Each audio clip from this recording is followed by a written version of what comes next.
Tez. Welcome to the Tez Down.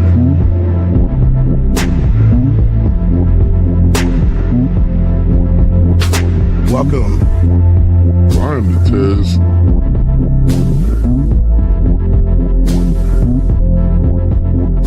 Mic check 1 2. Welcome.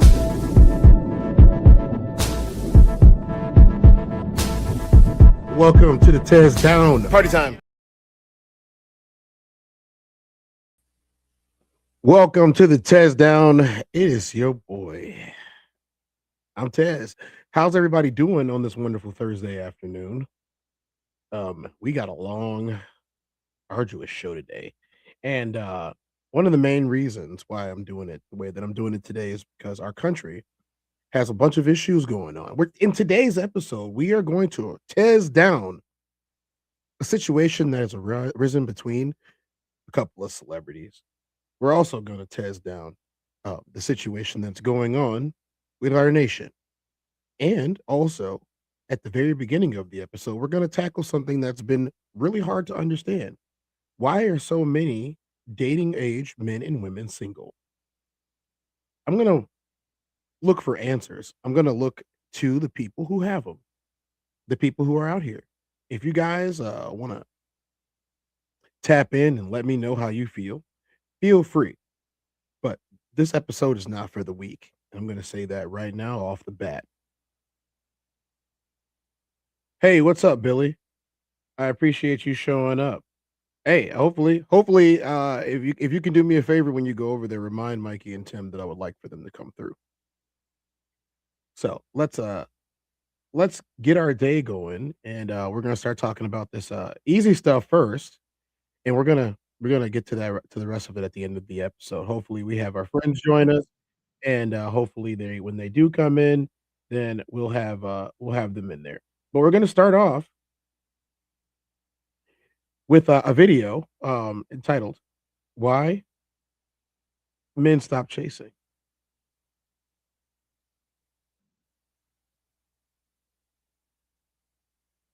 Let's get going with why men stop chasing.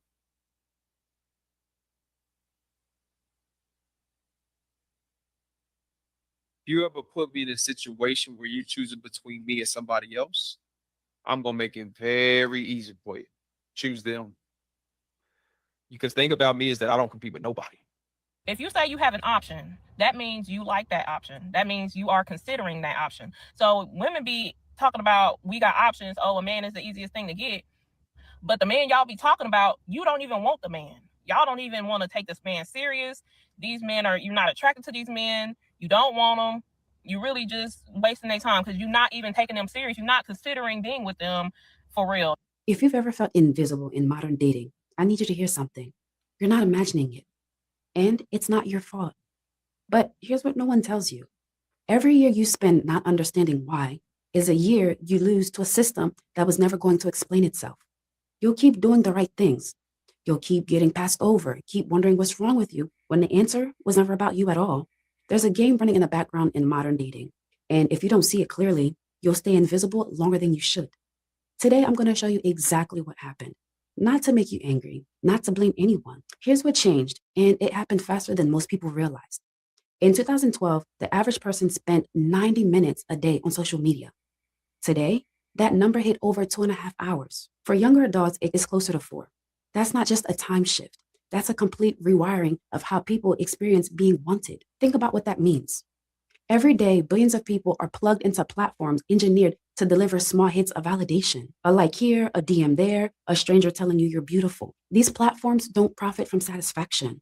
They profit from craving. A study from the University of Buffalo found that heavy social media users report significant low relationship commitments. Not because they found better partners, but because constant exposure to alternatives made them less satisfied with what they had. That's not a character flaw, that's a design feature.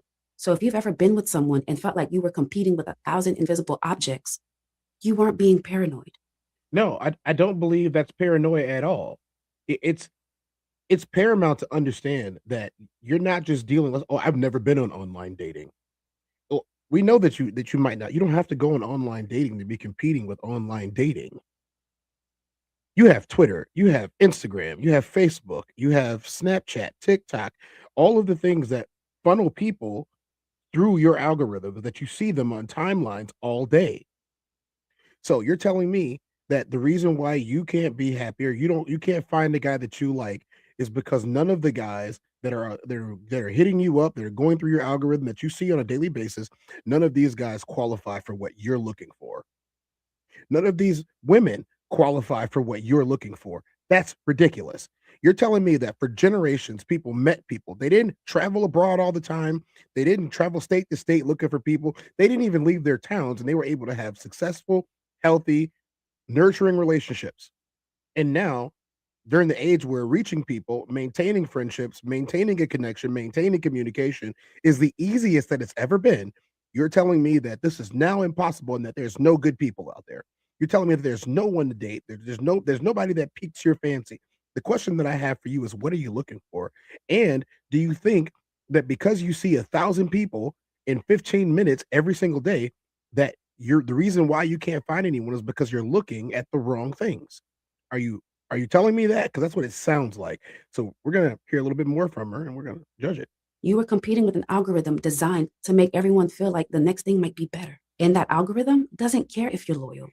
It doesn't care if you're consistent. It rewards novelty over stability, performance over presence. That's the game you've been playing. And it was rigged before you even started. Here's what it cost you while you didn't know. Years of wondering why effort didn't work. Relationships that ended and you still don't know why. The slow erosion of believing that what you offered actually matters. That's not insecurity. That's damage from playing a game no one told you the rules to. And I just want to say thank you to everybody who participated in my dating era. But unfortunately, my dating era has come to an end. Thanks for nothing. Let me tell you what I've seen happen to good men over the last decade. There's a type of man that was raised to believe that being dependable was enough. You worked hard, stayed faithful, and showed up consistently, he would be valued. For most of human history, that was true. Something shifted though. In an economy and endless attention, consistency became invisible. The man who texted good morning every day doesn't trigger the same dopamine spike as the man who disappears for 3 days. Yeah. So let's take a look at that really quick. You know, I was a guy who texted the girl that he liked every morning. Good morning. I hope that you slept well. I had a little thing that I used to say, right?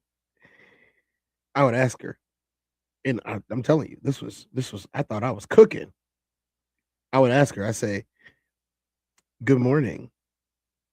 Did you sleep like a princess? Or did you sleep like an elephant?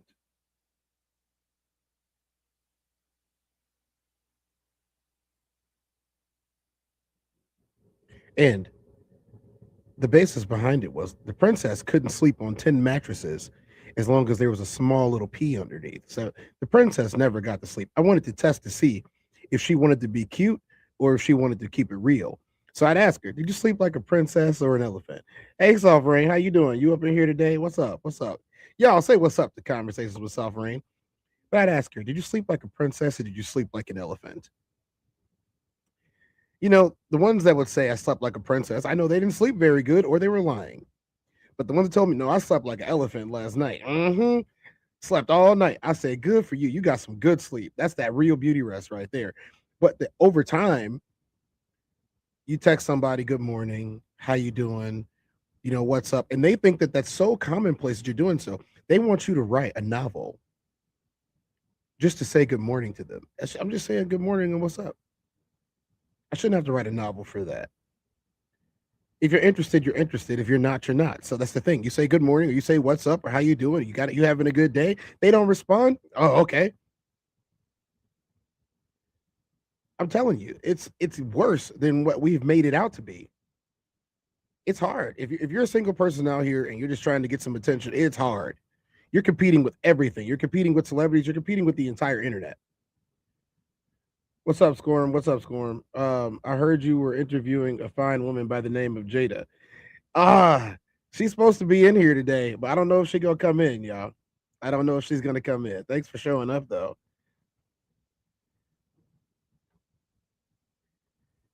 Don't say good morning. That's lazy. That's what I'm saying. How is it lazy? Hey, what's up, girl? How you doing? I don't know if she want to get interviewed, y'all, but she's in here. She's in here. I don't know if you want to get interviewed. You let me know if you want to pop on screen. I'll send you the link. Okay. So what we got right here is someone that's saying that, you know, she's unattracted to everything, but the reason she's unattracted to everything is because she sees everything all day. So let's see. Then suddenly shows up with intensity. Predictability, which used to mean safety, started to feel boring. And the tragedy is this: that steady man didn't change. The environment around him did. I was reading a comment on one of my videos that Soft Rain says, don't say good morning or don't spell out GM. That's lazy. Spell it out. Say good morning. Okay, I can understand how you would say that was lazy, but don't they serve the same purpose? At the end of the day, if you're interested, right? You wouldn't lose interest over a guy because he typed in GM instead of good morning, would you? Ladies in the chat, if a guy typed in GM instead of good morning, which one do you like more and why? Like if you liked him, let's say you liked this guy, not just that he was interested in you. If you liked him and he typed out GM for the morning, or TY for thank you, or any of those things, or YW for you're welcome, are these things that you don't like? She said it's more intentional. She said she wants it spelled out. Okay, so then what do you do when he says good morning? What do you do then? What is your response? Because what I'm seeing here is I'm seeing that this is apples to oranges. This is almost one of those things where it's ticky-tack. He didn't have to message you at all. What happens when he says good morning? What happens when spelling out good morning is no longer enough? What do you need afterwards? That's what I'm going to come back to these chats in a minute. stayed with me. A man wrote, I used to think something was wrong with me. I'd be consistent. I'd communicate. I'd try to build something real. And I kept getting passed over for guys who treated it like a game. Eventually, I realized I wasn't the problem. I was just playing by rules that didn't exist anymore. That hit me because he's not alone. But here's where I have to be honest with you. Some of these steady men stayed steady in places that was never going to reward them. They kept watering dead soil and called it loyalty. They confused being patient with being passive. And the system didn't just make them invisible. Sometimes it made themselves easier to look over. That's not blame. That's the part of the truth that hurts more because it's yours to own. Research from the Pew Research Center found 63% of men under 30 describe themselves as single. That's not a small number. That's a generational shift. Yep.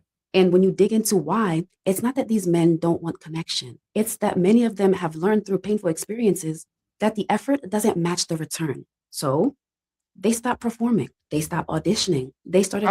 Okay. So we're talking about return on investment. So what she's saying is from the Pew Research Center that these men who have identified themselves as single, what they're saying is, I'm not giving out gargantuan effort to women anymore because the effort doesn't match the return on investment. You want me to leap tall buildings in a single bound, but you won't even give me a smooch back. And I'm not saying that it should be a physical thing. I'm just using it as an example. They're saying that they do the most and receive the least in return. And I will bear witness to this.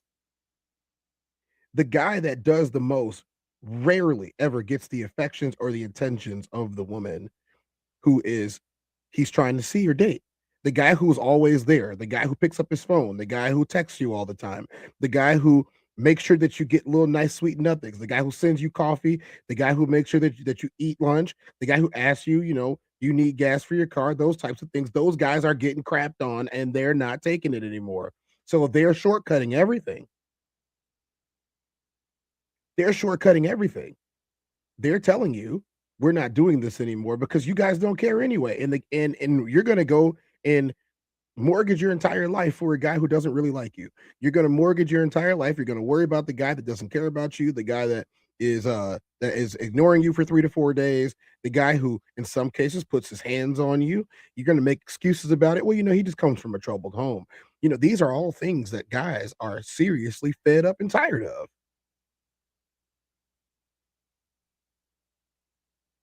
These are all things that guys are fed up and tired of.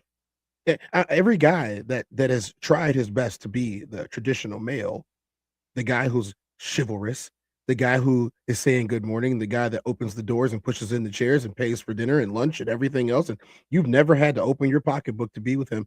That guy is so abused in today's society, and that's why you're not getting it anymore. Why? So it's like if I schedule 5 dates, and that's pushing it, right? If you schedule 5 dates as a man, the average guy. Let's not go with the handsome gentleman. Let's not go with the handsome devil. We're gonna go with the average guy. The average guy. If he gets 5 dates in a year and he's paid for 4 dates, and out of those 4 dates that he's paid for, he hasn't gotten a redate, a second date, a third date. It didn't turn into a relationship. By the time he gets to number 5, he's gonna be like, look, I'm tired of coming out of my pocket for these women. I'm tired of it. I'm tired of going out of the way and being so understanding when they can't do anything. And half the time, if they're over 30, they have children. I say it technically over half the time these days, but they have children. And so you make excuses as to why they couldn't make it to this date, or you have to we need to reschedule and all of this. And after a while, it starts to weigh on them a little bit. Right. So I understand this, right? See, this is why you needed to be in here. She said, "Not true. Some women grew some balls because men who also abuses them." See, I totally understand that, but what a lot of women are not understanding is the only people that are going to protect you from that abuse are other men. That's it. You're going to get abused by men if you don't let men protect you, and that's an uncomfortable truth that I've come to understand. There are good men that want to protect you from all the bad ones. There are good men that don't want to see anything bad happen to women. There are good men who are not over here MFing and being them all over the place. You don't see me doing that. I'm not one of those guys. I hope that every woman can be as safe and sound as possible. The thing is, you guys keep choosing to not go for that. That's boring. Oh, well, I don't feel a spark. We did the show a couple of weeks back about bad boy culture and why she goes for the bad boy. And this is an issue. She goes for the bad boy because the bad boy makes her prove herself to him. Even though it's an impossible task, she's proving herself to him every single day, and he's throwing it right back in her face, well, you didn't do enough. And so she feels that she has to prove herself again. I feel for all the women that have been hurt by guys. I really do. I feel for all the guys that have been hurt by women. I would say don't let it turn you into, a sociopath or a monster. Don't put it on anybody else. Don't try to hurt other people because somebody hurt you. I'm just saying seek out what seeks you. If ladies, I'm gonna give you a perfect example here, or perfect advice. If a guy is on the up and the majority of his life looks good, and he's doing his best at everything he does, and he's passionate, and he's got that gumption about him. He's got it. Why are you putting him through the same problems? Why are you extra testing him when he's not the one that needs to be tested? He's got the world testing him already.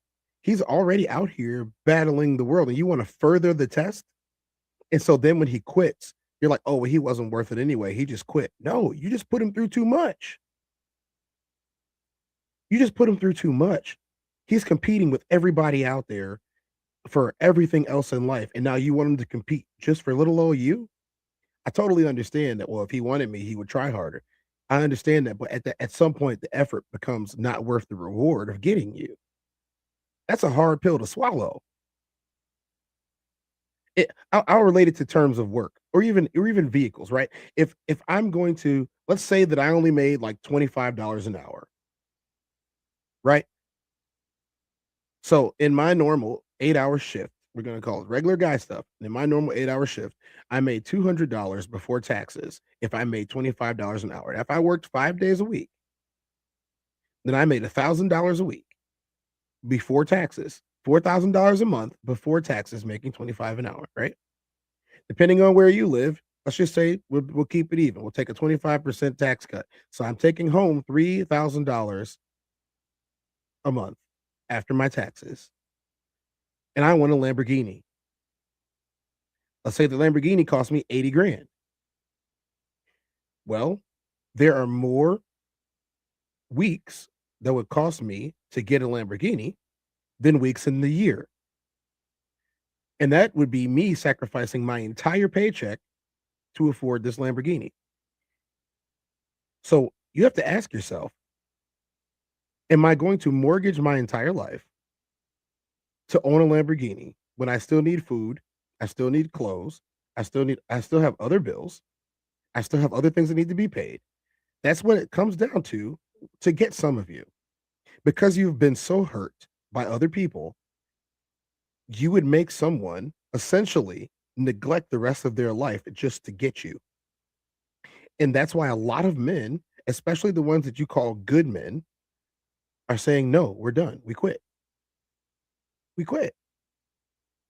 Just be single and have a dog and, play video games with my friends online, go to work every day, and then come back to my house and live my life at my house. This is how this is happening. And I'm not speaking for everybody. I'm just speaking from the viewpoint of somebody who's already been through this. Why are you going to make me jump through hoops when you didn't make, Chuck and Ray Ray jump through hoops? You had kids with them.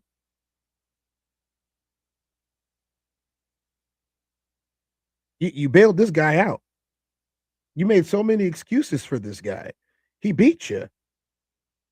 He put hands on you. You made so many excuses from what everyone was telling you to stay away from him. But me, I didn't do nothing to you. And this is how you treat me. I'm gonna quit. I want people who like me.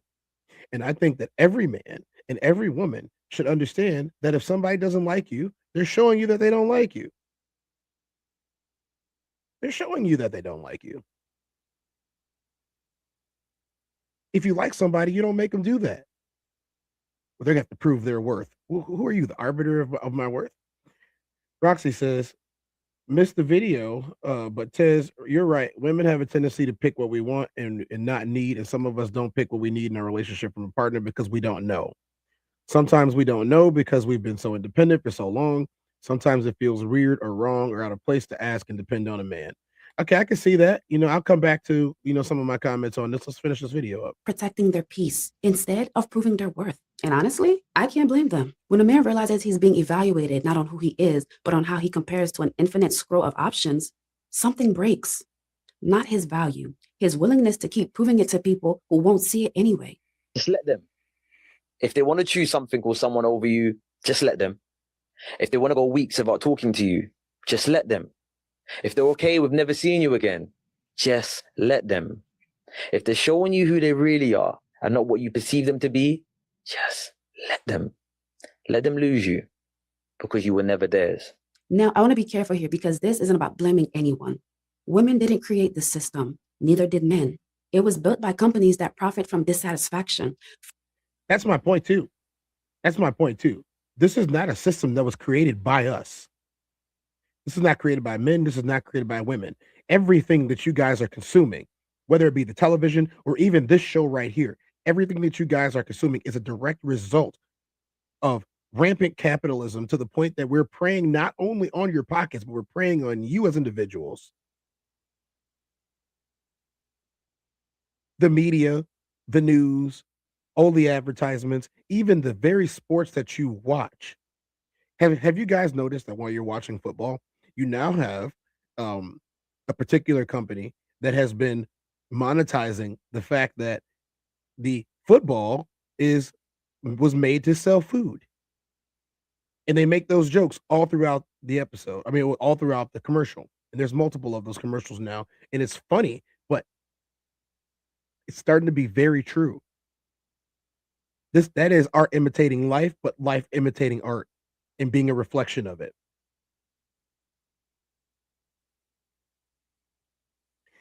These dating apps, the numbers are there. I'm going to read some of these numbers to you in just a few minutes. We're going to finish her up. Funded by venture capital, optimized by machine learning, and deployed to every phone on the planet before anyone understood what it would do to human connection. Both sides are losing. The same platform that made you feel invisible made her feel like she had infinite options. But here's what the options look like. A 2020 study on dating app behavior found that less than 1% of matches turn into actual relationships. Most messages go unanswered. Most conversations die within 3 exchanges. The illusion of abundance creates the experience of scarcity. Because when everyone looks like a possibility, no one ever becomes a priority. And here's the part that doesn't get said enough. A lot of women are just as tired of this, just as you are. They're swiping through the same void.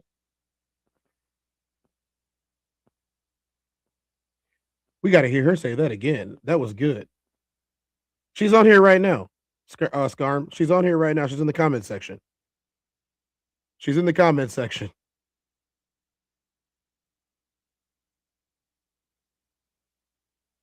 Because when everyone looks like a possibility, no one ever becomes a priority. When everyone looks like a possibility, no one becomes a priority. When everyone looks like a possibility, no one becomes a priority. Clip that. For real, clip that. That's a lot said in one simple sentence. When everyone looks like a possibility, no one becomes a priority. You see, people come up across your timelines, they come across your lives, they come across your pictures that you posted, you know, and you get messages, you get a ton of likes. And this is just on regular social media. And then it's worse in person when you have a group that you go out. Let's say you go out to a bar, you go out with like 4 or 5 other people, and there's all these people there every time that you go. And you see all these people all the time, and well, they're cute, and I like their style, and they have a good job, and but you know, this person, I like their beard, I like her mustache, and all that. Yeah, you heard what I said. I said it on purpose. There's so many possibilities. Well, I could do better than that. I could, if they were a little bit taller, if they were a little bit shorter, if they hit the gym for a solid 2 weeks. There's so many different possibilities here. I can't choose. Well, he doesn't make enough money for me, so I'm gonna not talk to him. He makes too much money for me. He's always working. He doesn't work enough. Look, guys, this is starting to get ridiculous. Our society is crumbling, and this is one of the main reasons why our birth rates are down. Let's let her cook. And here's the part that doesn't get said enough. A lot of women are just as tired of this, just as you are. They're swiping through the same void, looking for something real and finding the same emptiness. The system taught everyone to shop for people like products, and products can always be returned. So when you feel like no one values consistency anymore, understand that it's not because people stop wanting it. It's because the environment makes it nearly impossible to recognize. The signal gets lost in the noise, and the noise was designed to never stop. And if you're still watching this, if something in you recognizes this pattern, you might be wondering why doing the healthy thing still feels so isolating, why stepping back from chaos didn't come with relief, why protecting your peace sometimes feels like choosing to be alone. Here's why. Something has been happening quietly among men, and I think it's worth paying attention to. A lot of men have stopped chasing, not because they gave up on love, but because they realized chasing validation was costing them something more important, their peace. But let me be honest with you. Peace is not free. Choosing peace cost him dating momentum. It cost him being misunderstood by friends who think he's giving up. It cost him watching other men get chosen for performing the exact game he refused to play. It cost him nights wondering if he made the right call, and he chose it anyway. That's not passivity. That's the hardest kind of strength, the kind that no one applauds. You look happy. Yeah, thanks. I stopped dating. You don't realize how stressful relationships are until you're out of one. Suddenly, I'm sleeping through the night. My bank account doesn't look like it's being held hostage by brunch bills. My blood pressure went back to normal. My doctor thought I started a religion or something. But now it's just me, my peace, and the freedom to watch Sports Center. Yeah, I look happy. Of course I do. Because it turns out single life isn't lonely. It's just very quiet. And quiet is so underrated these days. There's a quote I keep coming back to. A man who finds peace stops performing for attention. What that quote doesn't mention is what he walks through to get there. The loneliness that doesn't photograph well.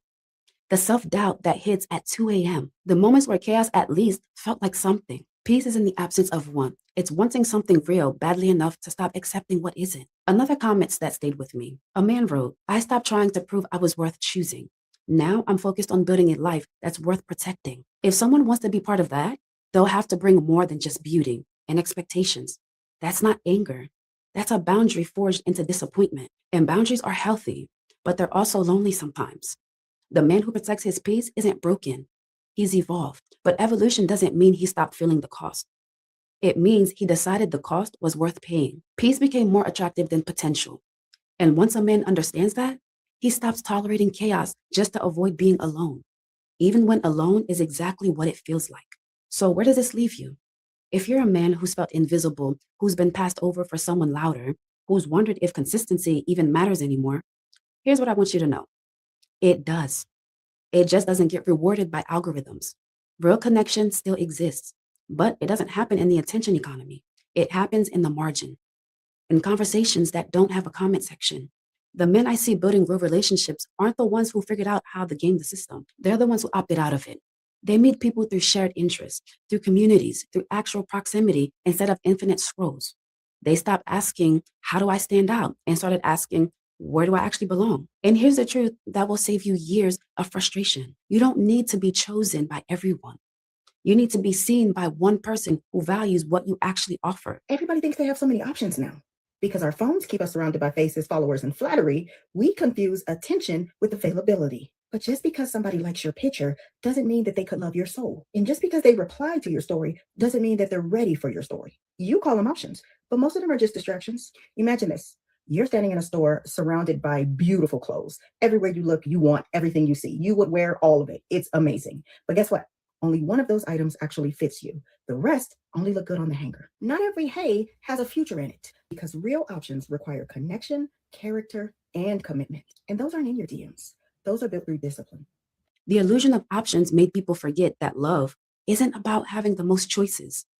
It's about making one choice and honoring it. But here's the part I need you to sit with.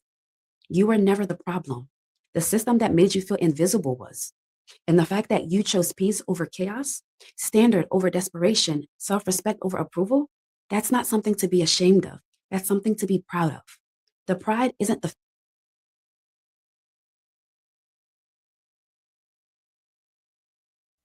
Every day I see more men who are more likely to never show off or let anyone meet someone that they're dating for a few reasons.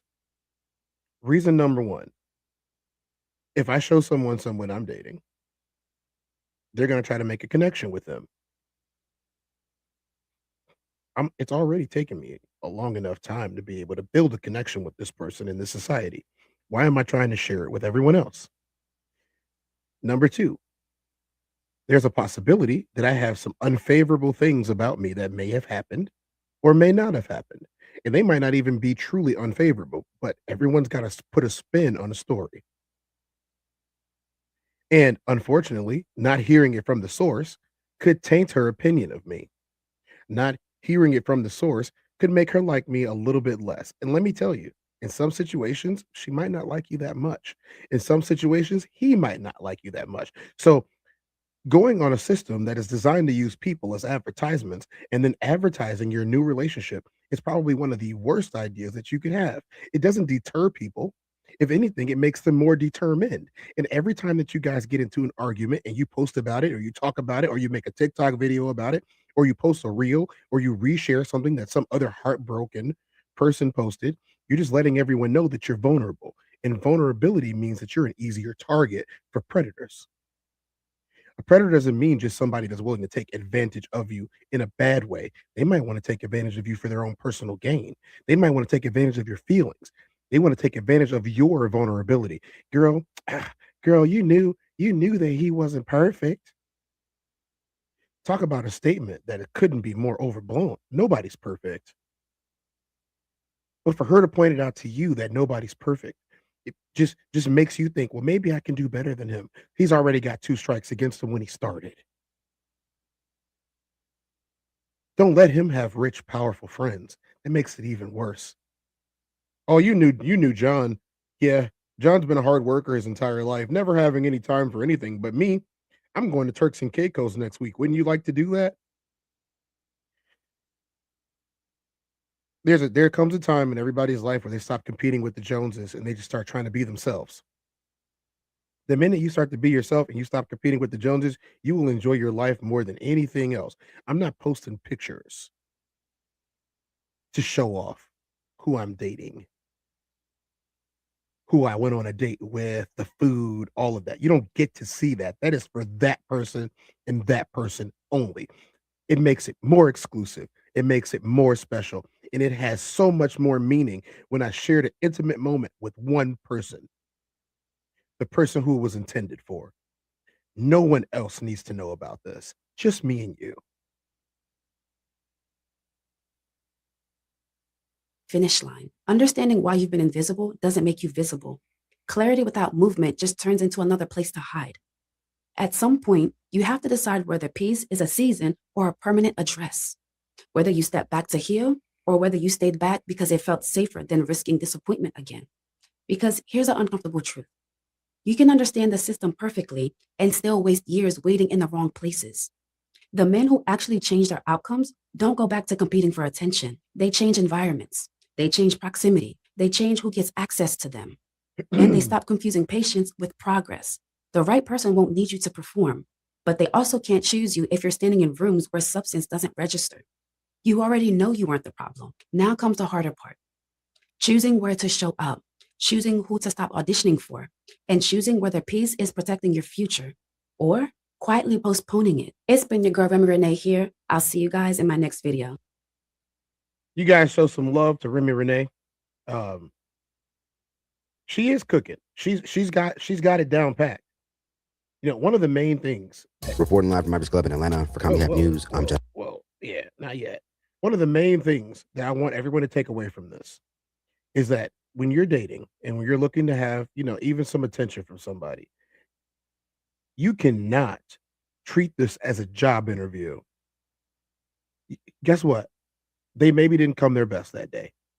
Maybe they didn't. Maybe they weren't the best version of themselves today. You were not privileged to know everything about them when they got there.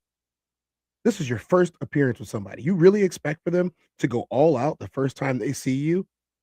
And that's on both sides, men and women. Do you really expect them to go all out? Do you really expect them to not be nervous? You can be confident and still have and be nervous around somebody or not know what to say. You guys don't know each other. If you have a shared interest, talk about your shared interest. If the conversation's lulling, change the subject. There are ways to get past this. If you're just interested in the physical, then state that. Hey, I'm just interested in a physical relationship, girl. You know, that's where I'm at right now. If you're willing to accept it, I might be open to change it later, but there's no promises. How many people can say that and still get the right results? Roxy said, right, live in the moment and stop living for social approval. Enjoy the experience with the people you allow in your life. Know your worth and not what society likes. Tristan's in the building. What's up, Tristan? It's really good to see you back in all these streams, man. You know, your presence was desired and missed. Passport Scope. She cooking. She is cooking, Passport Scope. She's cooking. You know what I'm saying? Roxy said, possibilities always win because they're easier and less effort can be applied. That's why no one becomes a priority, just my opinion. So I purvey and survey all of social interactions on the internet. And I scroll through random people every day, not to make connections with them, but to see how they're interacting with other people. One of the best places to do that is on TikTok. You'll see how many different people come into their room. In some places, you have people who are getting 200, 300 people who are coming in, saying hello, good morning. And in some cases, it's a genuine connection with those people that are coming in there. They're supporters. But in most cases, it's not genuine at all. It's, hey, you look cute. And she says, thank you for you looking cute. Or she says, hey, dude, you got it going on. And he's just like, yeah, girl, you know, I'm that guy. I'm that man. You know what I'm saying? Go ahead and drop some likes and some coins in the comments. Yeah, go ahead. Super chat me. You know, these are not meaningful connections with people. You're not having real conversations. All you're seeing is their avatars on their worst or best behavior at whatever moment they were feeling, especially if it's late at night on the internet. Everybody got that H word going for them. Everybody, it's a little bit lonely when it's cold outside. You know what I'm saying? They don't want to keep it real. They don't want to keep it real and tell you like, oh, I'm just lonely and I want some attention. And guess what? You're on here. I'm giving you attention. Give it back. Tristan. Conversations with Soft Rain says she wants to give you the link for tonight in case you can stop in. If not, just send her an email. The email is at conversations@softrain@gmail.com, y'all. Rain, go ahead and put it in the comment section for him. You can go ahead and do that. Put that in the comment section for Tristan. And I just want to leave it at this. You know, I thought we might have been able to get an interview, but no, not today. Maybe another day. I'm gonna try to get her to come up here, y'all. that is a wonderful individual that can give you some insight on a couple of different things in life, and especially on the internet side of things. But I just got to say it, like, if people are showing you genuine attention, and like, look, ladies, I'm gonna speak directly to you this time, ladies. You can vet a guy who's been giving you attention. Stop believing the hype. You can vet him. Look what his life looks like. When he talks to you, look at what he talks about. Look at the things that he says. And stop asking men to stop being men. They all want sex. Every single man wants sex. Does that mean that's the only thing that he cares about? No, but he wants it. If you look at a man and a man says, I don't want sex, he is lying, girl. Get rid of that dude. He's the biggest liar in the world. They all want it. They all want to get touched on and touch you. Every single last one of them. It's built into the DNA. Does that mean to go through any nefarious reasons? No, it doesn't mean none of that. Doesn't mean put up with any of their BS or any of their garbage. It just means vet their life. This person's hardworking. This person is out there on their grind. They're taking care of their business. They're probably kind of cute to you anyway. Why are you piecemealing the guy just because you got hurt by, that jackass that you left? Why? You're wasting everyone's time, including your own. And guess what? Contrary to popular belief, the longer you wait, the worse it gets. I've seen guys who had all the right intentions for a woman get dicked around by her for months or even years. Wouldn't let it happen to me though, but for months or even years. And then when he ends up catching on to her, he doesn't want her anymore. It's bad ROI. That's what it's all. Return on investment, bad ROI. I do have something that I want to bring up and show. Let's see if I can find it beforehand, but if I don't find it, then I won't post it. But it's just, I want to see everybody happy. I really do. Do I think it's possible to see everyone happy? No. But it's something that I want. I want to see people living these beautiful lives and getting along with people and having good relationships. And it makes it kind of hard to do when this is what happens all day.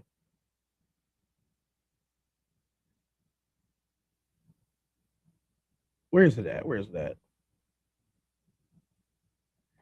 Yeah, I don't know if I have it on here, but I wanted to bring it up from Daphne.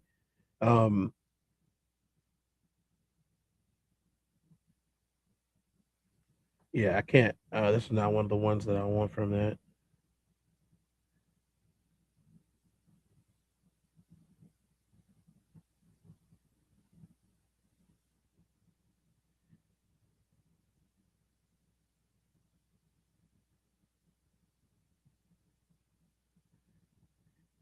Okay, yeah, I can't. Okay, I'll just show this. So this is a little thing from Daphne, the Queen of Accountability. I'll read it to you guys and then we'll move on. It's a message that she commented on. It says, "Is it the man asked this woman that he's been seeing? He said, is it okay if you pay on the next meet?" She said, "What do you mean?" He said, "I paid the last few times, and looking at my statement, I spent over $600 just on dates last month." She said, "Okay, and he said, "I'm just trying to keep it balanced. I paid the last few times and dropped over 600 last month alone. It would be nice if you treated me sometimes too." And she said, "Treat you? You sound like a diva. Are you playing with me?" And he said, "I'm being real. I've been the one paying every time. Last one alone, I spent over $600. I'm not asking for much. That you need to start picking up the tab for sometimes too, especially if she's the one that's picking the places." So Daphne said she was clearly expecting him to be her personal ATM. All he asked for was reciprocation, but she tried to call him broke. I see nothing wrong with asking someone to pay sometimes. I tell my clients to expect the same energy. The moment he brought up her paying, she suddenly got busy until he played her game and won. Thoughts? Was he wrong? So there was way more to that, and this is the one that I wanted to put in there. This is the one. Okay, so we'll wait to restart this. It's not bad to ask someone to reciprocate for you. It's not bad to ask them to put in a little bit of effort and show a little bit of effort to you the way that you're showing to them. And so what happens is, if you're a guy and you like this, you say you like this guy and he's putting in all this effort for you, and then he says, "Hey, dating you is expensive." Your response being, "I know," is not the right response. It's okay. If you don't want to pay, then you should say back to him, "Hey, I'm traditional. I don't believe in women paying for dates at all," which is completely okay to say as a woman.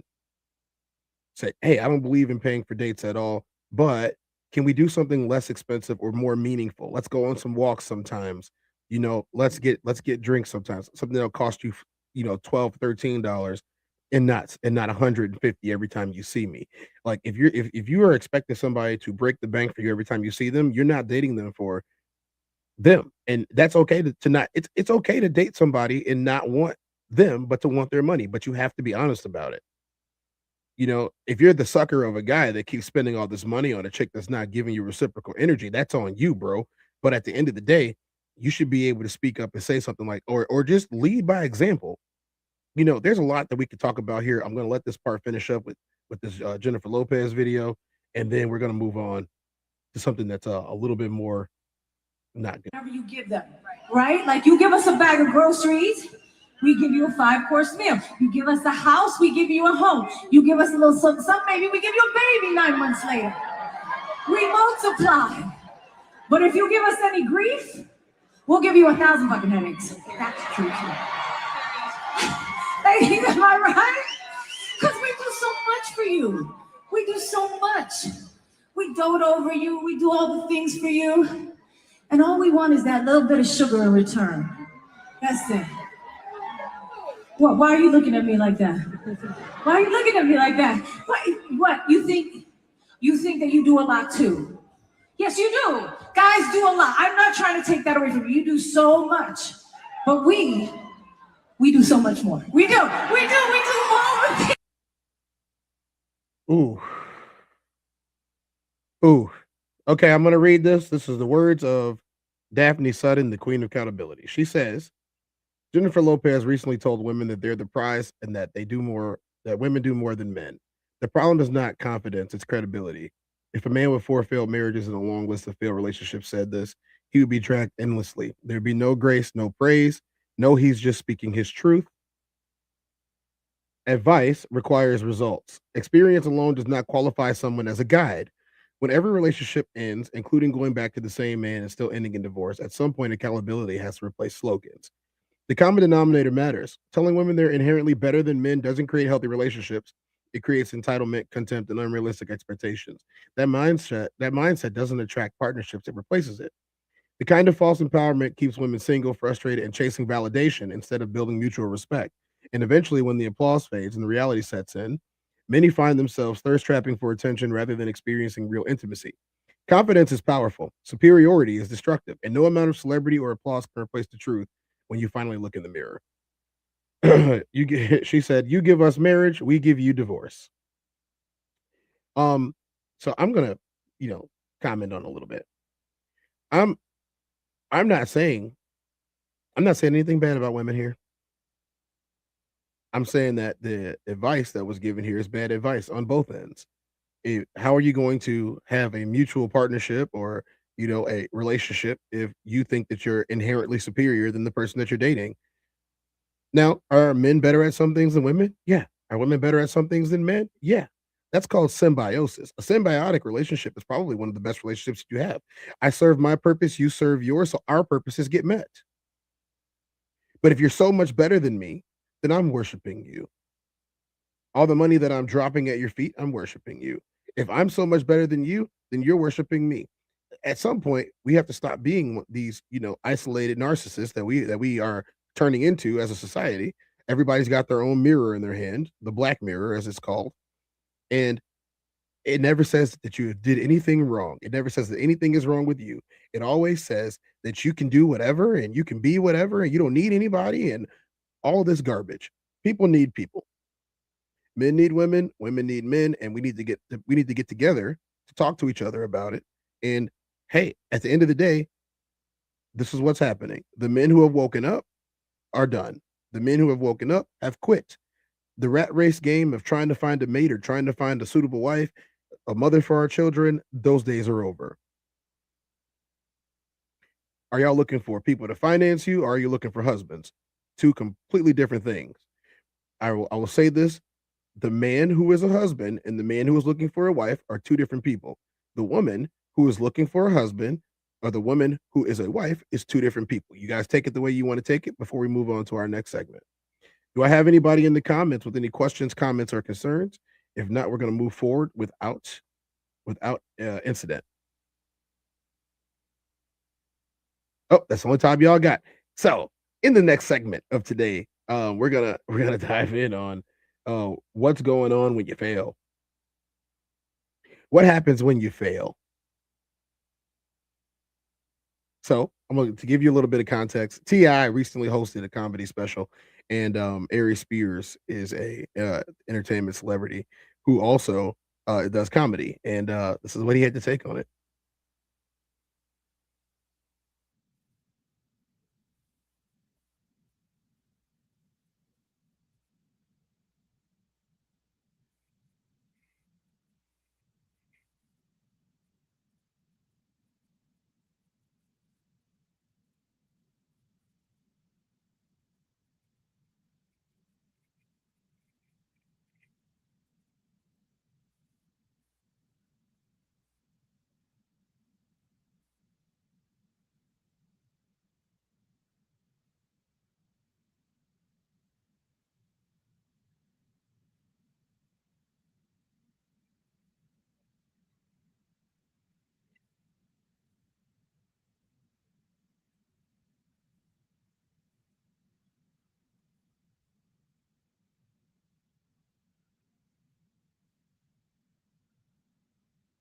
Wow.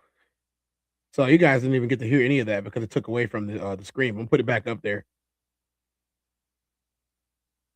There we go. For many Negro spirituals. Yeah. T.I.'s venture into comedy has become well documented after the Grammy Award-winning rapper would make a major shift to start a career in telling jokes. Now, his attempts at becoming a full-time comedian dates back to 2022, where things would quickly start off bad after he was filmed being booed on stage during a comedy show in Brooklyn, New York. Kids, I obviously don't know who the fuck I am. I got one. His name's King. I put up my college fund money for Major. I had to put up bond money for King. I'm really worried about this nigga. You dig what I'm saying? I'm gonna give you a piece of advice. Please don't name your son King, because the shit don't work out with him. You don't mean King like the next King. You nigga mean now, nigga. I want to choke strap with the neck. I believe I know why. You see, a while ago, he was about 10, 11 years old, man. I think this is where the animosity started. The nigga walks in, caught me slamming his mom. You hear me? Nailing his mom. We ain't been the same since. T.I., what's wrong with you, man? Why would you say something like that? T.I., I'm not gonna replay it, y'all, but that was out of bounds in my opinion. I would boo him too. Goddamn. For many veteran comedians, T.I.'s pursuit in comedy would not be welcomed due to several reasons. One reason was his original lack of understanding comedy etiquette when he first started.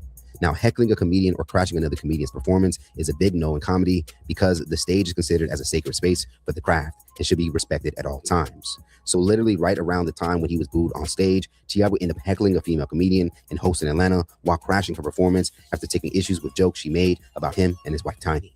Don't play with me back there. I'm not, but one thing I am as a comedian, I'm not playing with you. See, now you're getting misunderstood. This is not a rap battle. And be clear, if I want to make jokes about something, I'll make jokes about something. Absolutely. Hey, that fake hug, like, yeah, that's a violation right there. Don't come up to me hugging me when you just came in my face like that. Come on, T.I. We didn't know this part of you, man. You better than this, supposedly. Come on. Shorty standing her ground, though.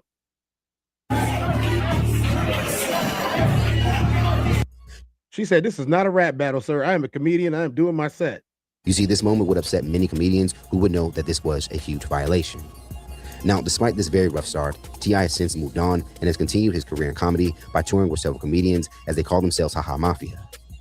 Now, in December, just before the year would end, T.I., donning a similar red leather outfit like Eddie Murphy's Delirious, has released his first ever comedy special entitled Cheaper Than Therapy.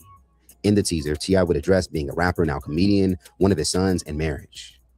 Shout out to everybody about tickets thinking there was gonna be some songs performed. Not today. Because under my goddamn comment talking about you need to do something with that boy. Bitch, I'm doing the best I mother. Do you want to know how I make my beautiful, beloved, filthy rich wife? I hop fresh out the passenger side of my best friend's ride. Walk right up on and say, hey baby, how about me and you get to doing some things? I serve a God of abundance. All you got to do is believe. Come on now. With being the businessman he is, he has not released a special on any major streaming platforms and instead has opted to release a special independently on his own website called tipaintfunny.com, which appears to be his way of directly confronting a large part of hate he's received since wanting to be a comedian. Now, after time has gone by since the special's release, clips are now circulating online, and unfortunately, some of the cringier moments from the special have taken over the headlines. In particular, a TikToker would upload a moment from the special and label it T.I. bombs on stage, as he would discuss rapper Young Thug's criminal case. Things do appear to have got awkward for Tip when his joke would be met with silence in the room. That man was fighting a Rico. I'm sorry, hey, white people, Young Thug is a rapper. Hey, mind you, this is in Atlanta, probably the one place you really don't want to talk about these people at. He from Cleveland Avenue. His name don't sound like much, you know what I'm saying? But he's held in high regard within the community. He's a national treasure. All right, yes. Responsible for many Negro spirituals. Now, over in the comment section, many would continue the criticism towards T.I. One user would write, "I would have started rapping." Another would say, "This gotta be AI." While another would comment, "This is barbershop funny, not big stage, pay for tickets to go see funny." Now, to his defense, a man would say he was there during the show and would go on to blame editing. He would write, "Edited. It wasn't like that. I was there. Y'all need to stop the madness. He's better than you think. He's no Dave Chappelle, but he's gotten 10 times better since when he first started." Now, I'm not really sure why T.I. wanted to be a comedian in the first place. I digress. interesting enough, one user would simply share a picture of Aries Spears, referring to Spears' criticism he has given T.I. becoming a comedian. A week before the release of this special, Spears would reshare an interview moment of T.I. addressing hate. When you started doing stand-up, I mean, there was a bunch of ruffles in the stand-up community, as you probably knew. But why wouldn't I be afforded the same peace of mind, tranquility, and the same therapeutic release as you guys are for? Well, that was your first problem, is expectation. You expect people to just digest and take in and pay for anything you do. Yeah, you were good at acting and you were good at rapping, but not too many people really want to see the comedic side of you, apparently, and you're taking it personally. Then I made more sacrifices than most comedians have made. I turned my back on six-figure opportunities to go and perform and do music to do comedy. Oh, wow. How many comedians would say no to a six-figure opportunity so they could go and do comedy? How many of you love it that much? I'll wait. For his caption, Spears would write, "It's called humility. Once you're entering a space that is new to you, you have to approach it with humility, especially when there are people of greatness within the art form to whom you can learn from." T.I. approaches the comedy game with the same bravado and arrogance to which he has succeeded in the rap game. Yes, you have to be confident in everything you attempt to do, but there's a thin line between confident and arrogant, and the great ones can tell the difference. Humble yourself. You're not there yet. There's levels to the shit. And you turning down six figures is not a poignant point. You don't need that money. That's why you turned it down. Now, T.I. has yet to appear to have publicly responded back to Spears' criticism, as just 4 months ago, while speaking on the Joe and Jada podcast, Spears would share those same issues with T.I. doing comedy after Fat Joe would express he thought T.I. was pretty funny. I saw T.I. Do some comedy. He was actually pretty good. Your opinion. It's your opinion. My opinion. But the comedy community will tell you otherwise. There's a problem. If you're going to step into another genre, you got to humble yourself. T.I. approaches comedy with the same bravado he approaches rap. That's a different aesthetic. Now, after the release of this special, it does appear that there are others that are like Fat Joe, as several people. Yeah, you got to agree with Aries Spears. He's a successful comedian, and you can't go into somebody's place and start pissing off the people that were already there. Have come to T.I.'s defense. A part of those who have watched the new special, a few users on X would express that they found the new special funny. A user would write, "I really enjoyed that T.I. comedy special. For it being his first time, he really did his thing." So let's talk about it more in the comments below. Do you agree with Aries Spears that T.I.'s over?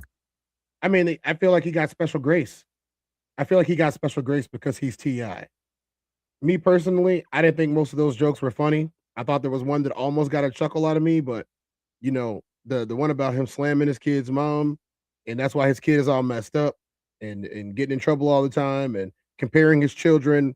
He drops $150,000 for one kid to go to school. He has to drop another $150,000 for one kid to bail him out of jail. Like, those are not good jokes. That's not good jokes at all. That is you talking about your failure as a parent, and you shouldn't put that on your children.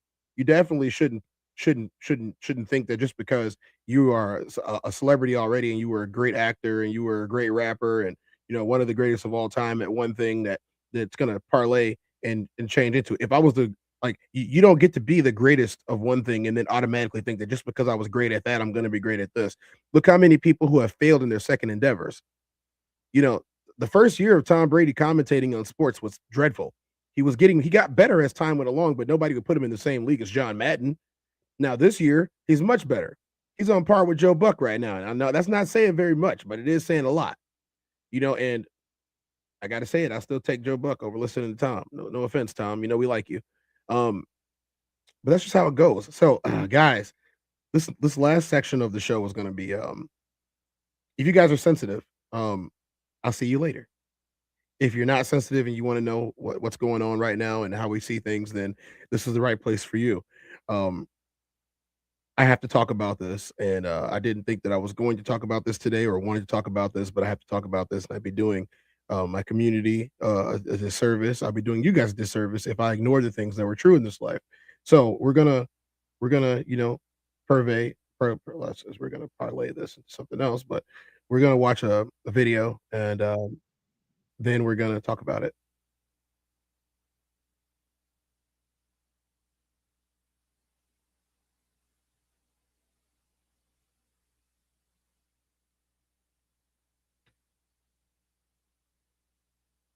All right, let's go.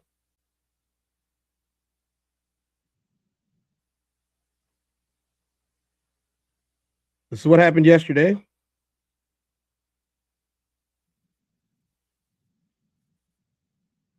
You can see the vehicle there. That's law enforcement pulling up in the pickup. And it is the Honda Pilot that we should be focused on here. It's about a purplish, reddish color here. So let's See take a that look. agent walking up. And then there's another agent. I don't know if you can see that one right there. Three. It's not the best video.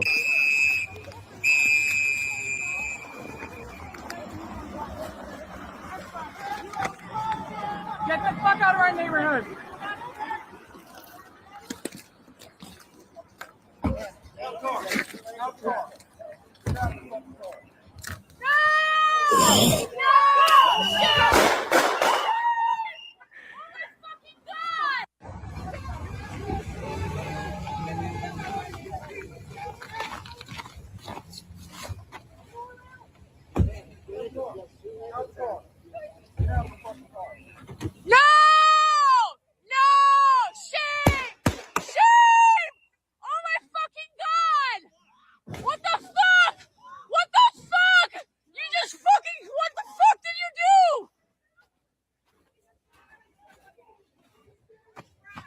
You are fucking criminals!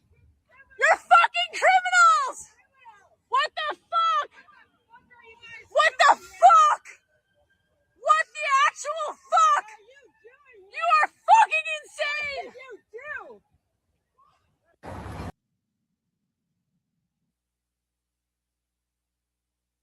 I don't know how in this country that we live in right now that regular citizens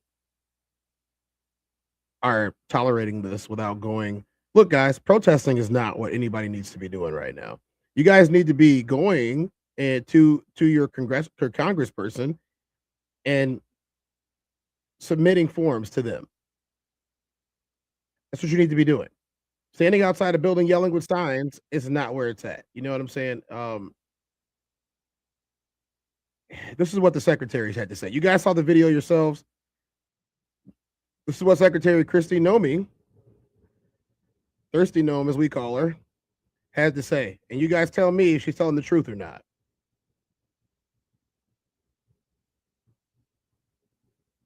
About a shooting that we just had in Minneapolis, Minnesota. It was an act of domestic terrorism. What happened, it was our ICE officers were out in enforcement action. They got stuck in the snow because of the adverse weather that is in Minneapolis. They were attempting to push out their vehicle, and a woman attacked them and those surrounding them and attempted to run them over and ram them with her vehicle. An officer of ours acted quickly and defensively shot to protect himself and the people around him.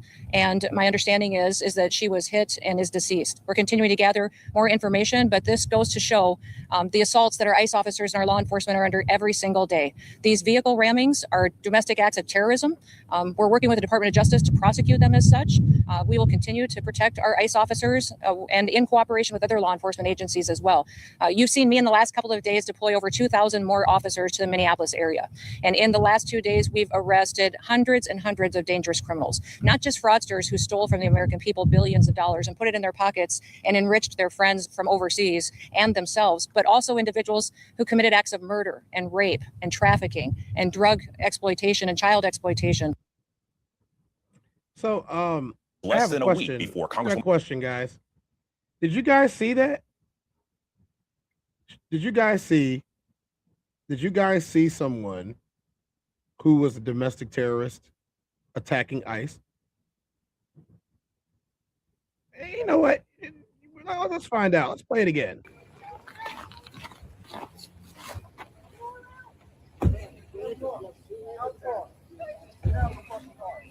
No! No! Shame! Shame! Oh my fucking god! What the fuck? Is this person a domestic terrorist? Get the fuck out of our neighborhood! Did she ram somebody? No.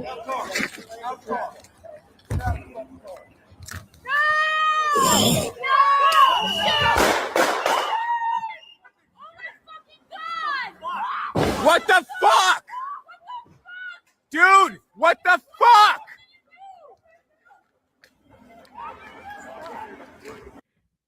It's pretty uncomfortable to even think about. It's pretty uncomfortable to talk about, too. This woman was a mom that just dropped off her kid. She was going through traffic, and you had all these unmarked cars, random vehicles, Nissan Rogue, Nissan Titan, a couple of minivans, no license plates on them. That wasn't a traffic stop. A traffic stop, you have to be marked. Number one, you have to be able to see that this is a police officer. They have to identify themselves.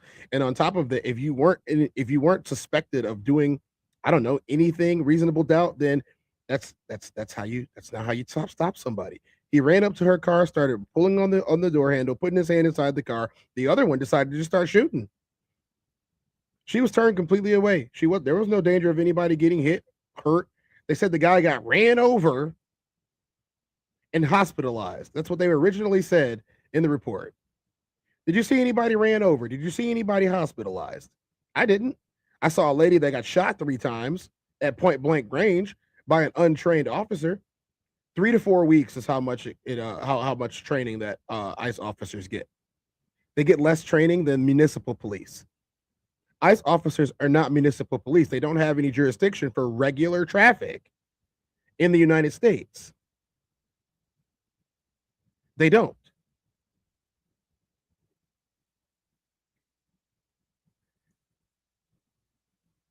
Yeah, yes, he knows everything. Don't you? I don't know who you are or what you're talking about. Bobby FAFO. Okay, yeah. I mean, what are they finding out? What are they finding out? Are we finding out that our government lies? That's what it sounds like. It sounds like we're finding out that our government lies. That's what you're talking about. That's what she said, right? She said it was an act of domestic terrorism, that this person was a domestic terrorist. She said this before they even knew anything about the person. Tell me how that works. You tell me how that works. Now let's do it again. Go ahead. Shooting that we just had in Minneapolis, Minnesota. It was an act of domestic terrorism.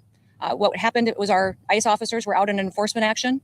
They got stuck in the snow because of the adverse weather that is in Minneapolis. They were attempting to push out their vehicle, and a woman attacked them and those That's not surrounding them and true. attempted to run them over and ram them with her vehicle. An officer of ours acted. Let me ask you a question, Wham. What's their job? What's their job? Are they municipal police? Are they municipal police? Are they? Is that their jurisdiction to pull over random people? White ladies? What crime was she suspected of? Quickly and defensively shot to protect himself and the people around him. And my understanding is that she was hit and is deceased. We're continuing to gather more information, but this goes to show the assaults that our ICE officers and our law enforcement are under every single day. These vehicle rammings are domestic acts of terrorism. We're working with the Department of Justice to prosecute them as such. We will. In Minneapolis, a woman dead after being shot by an immigration and customs enforcement officers. Oh, immigrations and customs. That's their job, right? Their job is immigration and customs. What did she have to do with that? In Minneapolis, in the winter. A Nissan Titan doesn't get stuck in the snow. They weren't pushing their vehicles out of the snow. He ran up on her vehicle, which is against the law. It's de-escalation. Read the laws on de-escalation of force. Read the guidelines on escalation of force. Guidelines of force when you're a uniformed officer, any kind of officer in this country. Read the guidelines. Was there imminent, immediate danger that she posed? Was there an imminent threat that she posed to them? Was there? Now you guys are quiet now. What imminent danger or threat did she pose to 5 ICE officers who stepped willingly in front of the vehicle that when you didn't have to do that? Any officer would know to not step in front of anybody's vehicle or directly behind it. There was no Miranda rights that were read. Since when are these people the judge, jury, and executioner in our country? I'm blind. Okay, well, let's just watch some more video then, since I'm the one that's blind. It is one of the more recent cities of late targeted by the Trump administration's sweeping immigration crackdown. There were protests after the shooting. It happened about a mile from where George Floyd was killed by police in 2020. Our Washington correspondent, Jackie DeFusco, is live with more details and reaction from the administration. Jackie? And Dan, good evening. We know that a driver was shot and killed today by an ICE agent in a residential neighborhood in Minneapolis. And already vastly different narratives are emerging about what exactly went down. So here's what we know so far. We reviewed a series of social media videos from bystanders from several angles. Here's one of them showing an officer approaching an SUV stopped in the middle of the road. The officer tells the driver to open the door, then grabs the handle. That's when the car starts to move forward towards another ICE officer who, as you heard there, fired at least 2 shots. Then the SUV swerves off, crashes to a stop. This incident now being investigated by state and federal authorities. Here is how Homeland Security Secretary Kristi Noem described what unfolded earlier today, followed by Minneapolis Mayor Jacob. This is an action of self-defense. Having seen the video of myself, I want to tell everybody directly, that is. The officer was hit by the vehicle and hospitalized, but has since been released, according to the Trump administration. On Truth Social earlier, President Trump added this, quote, "The reason these incidents are happening is because the radical left is threatening, assaulting, and targeting our law enforcement officers and ICE agents on a daily basis." Minnesota's Governor Tim Walz, however, pointed the finger at the Trump administration, saying their policies have created an environment of fear and increased the risk of something like this happening. Tensions in Minneapolis were already high ahead of the shooting after more than 2,000 ICE officers were deployed to ramp up immigration. Is this policing to you? Am I blind? Is this policing to you? Does this look like what policing does? Let's slow this down so you can tell me that I'm blind again. Let's slow this down so you can tell me that I'm blind again. Look at what they're doing to people.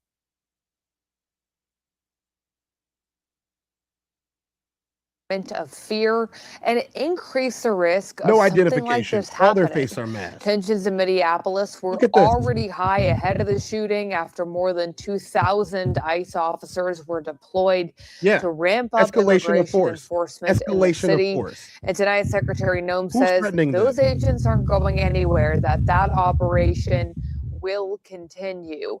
Also tonight, Governor Walz of Minnesota is urging protesters to do so peacefully. As you saw earlier, those demonstrations have been building up following the shooting. And the governor also says that he has issued.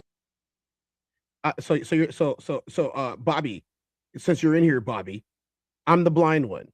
Trying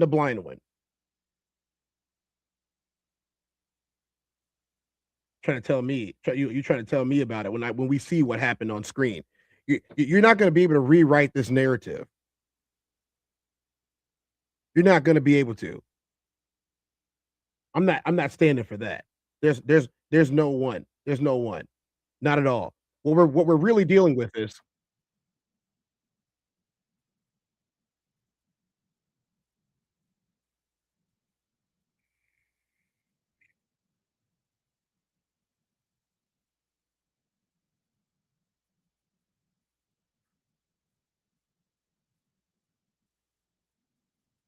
a secret state police force. What does that sound like?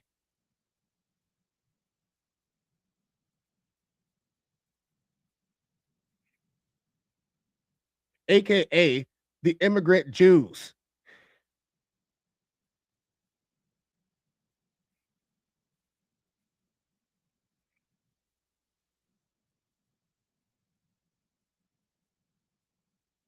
Broad authority, meaning you don't need to check in with the regular police who are normally in the community to do whatever you want to do.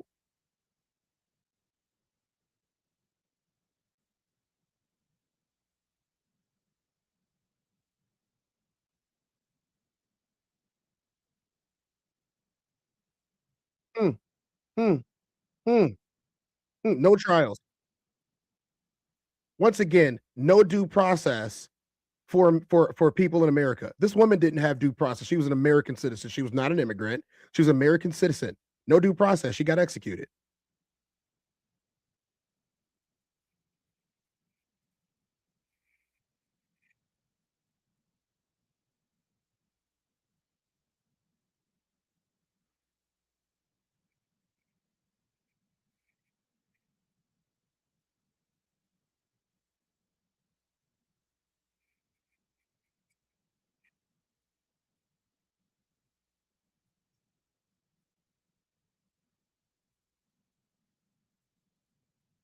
Oh yeah. Okay. So we're drawing some parallels here, right? Did anybody see that anyone that was being abused? Did anybody see anybody that was being pushed in the wrong way? Did anybody see anybody acting in ways that they probably shouldn't be acting? Did anybody see that, or was I the only one? Am I the only person that sees them being able to do whatever they want, whenever they want? Am I the only person that sees this? Am I the only one? Am I the only one? What are those people doing to escalate the violence against these so-called officers? Am I the only person that sees it? I could pull up 50 videos like this. This is not even the only one. I could pull up 50 videos like this. 50. 50.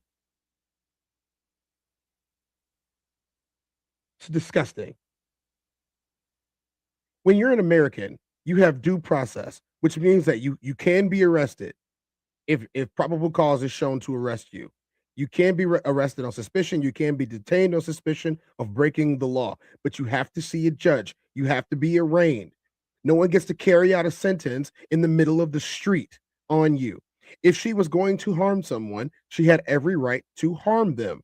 Does that mean that they were going to? No, it wasn't. Look at the way the wheels were turned. Look at where she was driving. Look at where she was going. She was ordered to leave, so she did. And that's what happens when you do it. It doesn't matter. They're giving you a bunch of directions. And I can say this as confident as a black man in this country that there are many times when they give us a bunch of directions that none of us can follow, and that's what happens. Our lives are ended.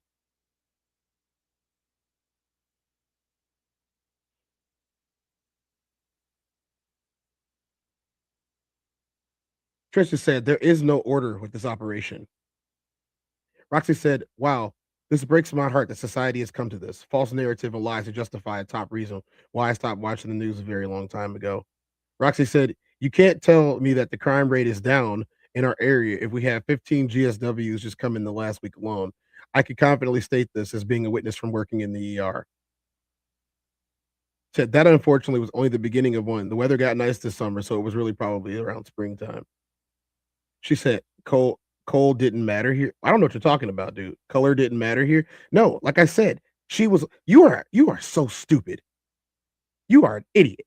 I rarely ever attack a commenter, but you are an idiot. I just showed you irrefutable evidence that what these people are doing is wrong, and you still want to say play stupid games, win stupid prizes?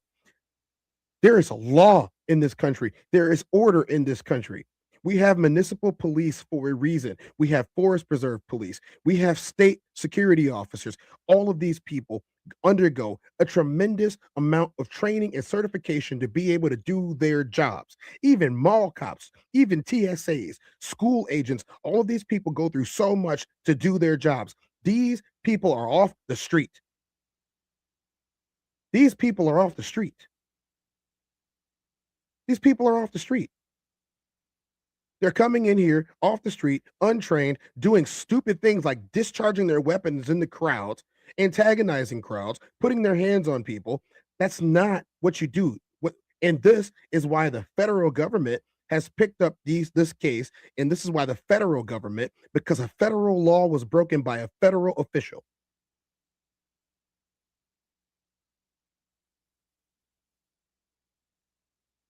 You don't believe me? Use your Google. Use your internet.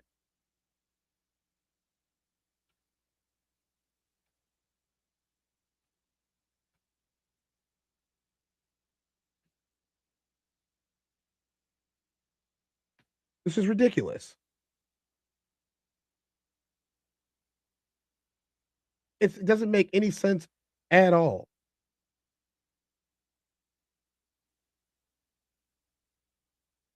I don't understand why, as an American citizen, you would want this as part of your life.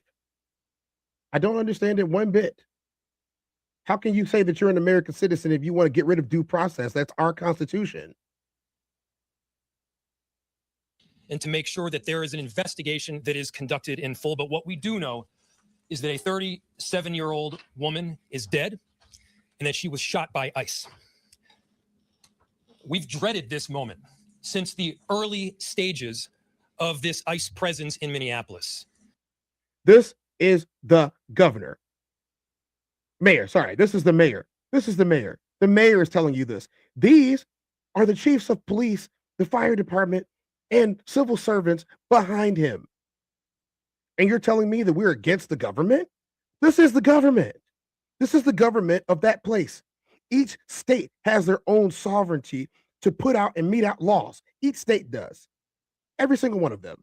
Every single one of state has their own governments to deal with stuff.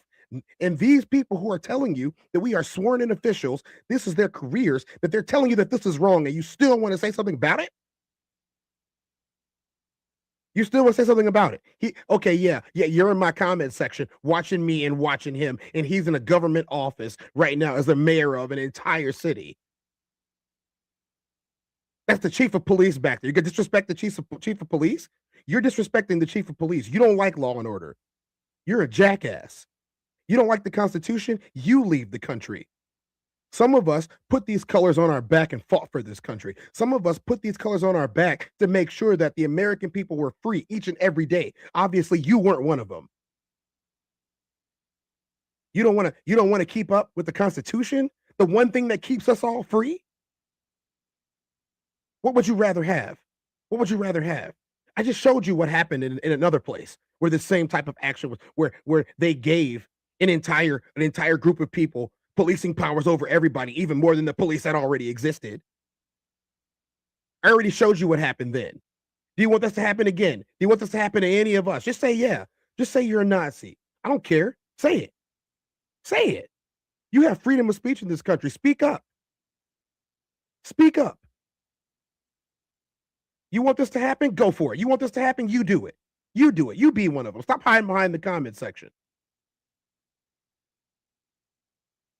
Not only is this a concern that we've had internally, we've been talking about it. They are not here to cause safety in this city.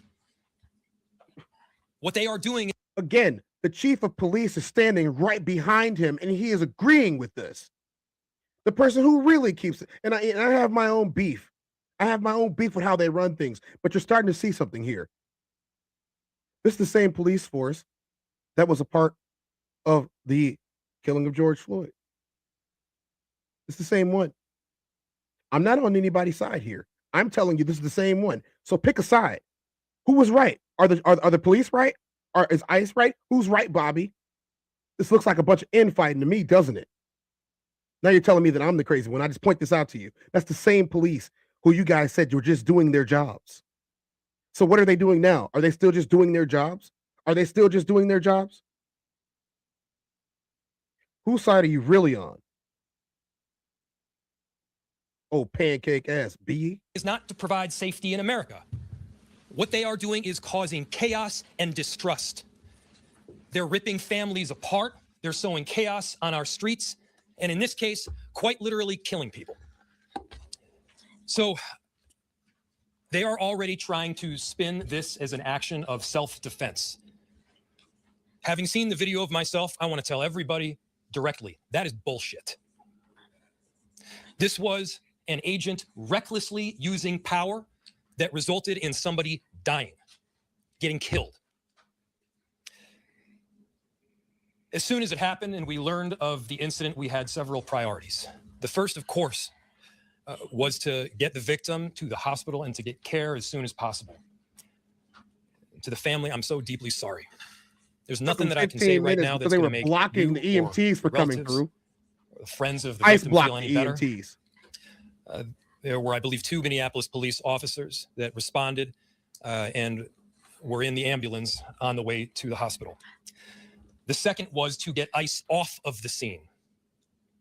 There were dozens, if not hundreds, of ICE and federal officers that were there at the time. Having them there was only causing more chaos.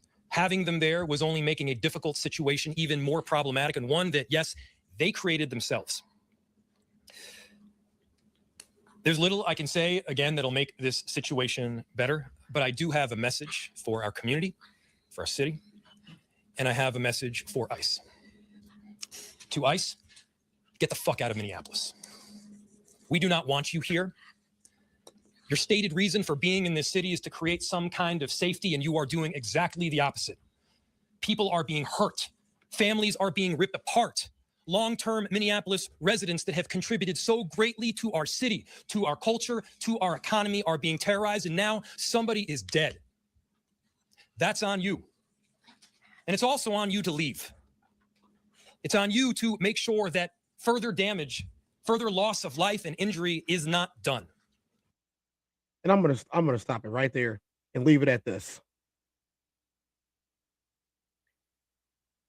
The same people that said that the Minneapolis Police Department was doing their jobs are now the same people that are saying that the Minneapolis Police Department are not doing their jobs, that the mayor's not doing his jobs. You need to pick a side because you don't look like you actually care about justice. You don't look like you actually care about the Constitution, and you don't look like you give a crap about American citizens. This lady was an American citizen who died. This was not an illegal alien, immigrant, or any of the other xenophobic terms that people want to use to describe things in this society. And yes, I am taking a stance to say that it is xenophobic because it isn't the correct term to use. The correct term to use is undocumented immigrant. That's the correct term. That's the legal term that's being used. Just letting you guys know. So I'm not telling you that I stand with the mayor. I'm not telling you that I stand with Minneapolis PD or even Minneapolis State Police. I'm telling you that I don't stand with ICE. I don't stand for American citizens being killed recklessly. There was no attempt at anything but to end that lady's life. The way that they are antagonizing the streets, walking around with their weapons out, their untrained asses. That is not how you are not going to create a traffic stop with a Nissan Rogue with no plates, no identifying patches, nothing, with your face covered. There was no stop, police. There was no warnings. There was nothing.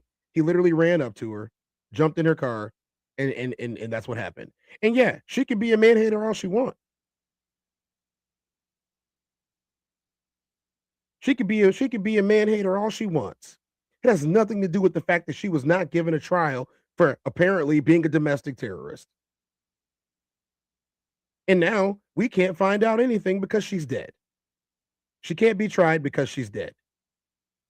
Due process has been circumvented once again. And that's my problem. My problem is you have due process of law in this country and it is being circumvented day in and day out by ICE. They are not the purveyors of our law. They are not the ones that get to mete out all penalties and fines of our law. Our justice system is flawed, very flawed. Our justice system needs a lot of work, but this is not how it gets done. I am not going to stand for something as oppressive as this. And I hope that everyone else does their research and finds out what is constitutional and what is not. Yes, that man will be going to jail. Yes, that man will be going to prison. He broke the law and committed murder while he was in an act of official service. Read the laws. Stop just supporting things because people tell you to support them. I'm not telling you what to do. Just read the law.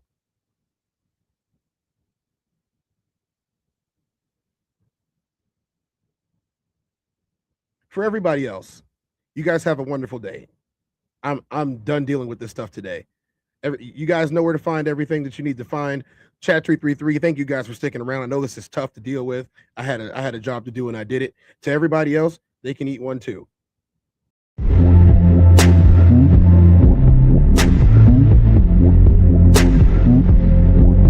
I'm the Tez.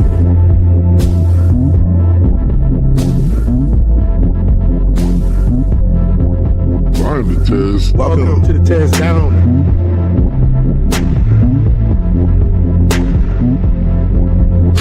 Welcome. I'm the Tez.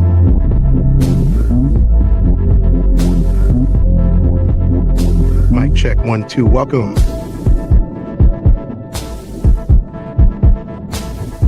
Welcome to the Tez Down. Party time.